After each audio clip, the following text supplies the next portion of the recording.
হয়েছে কচু চিংড়ির ভর্তা।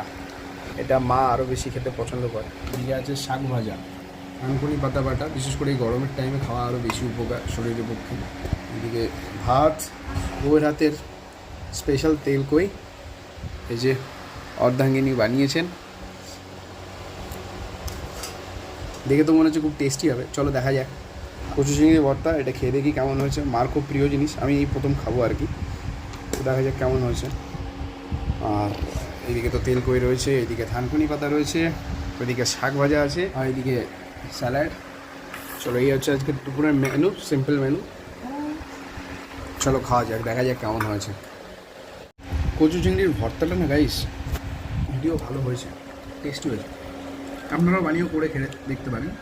আর যদি কীভাবে বানায় জানতে চান তাহলে কমেন্টস করবেন, অবশ্যই এই নিয়ে একটা ভিডিও হবে পরে।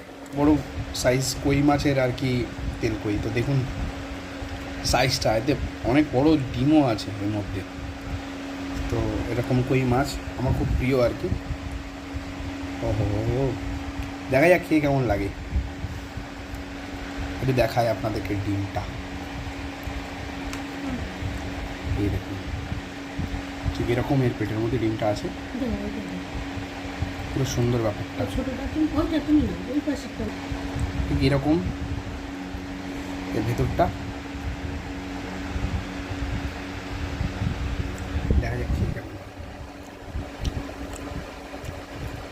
ওয়াও, হেবি সুন্দর বানিয়েছে, সুন্দর টেস্ট হয়েছে গাইস।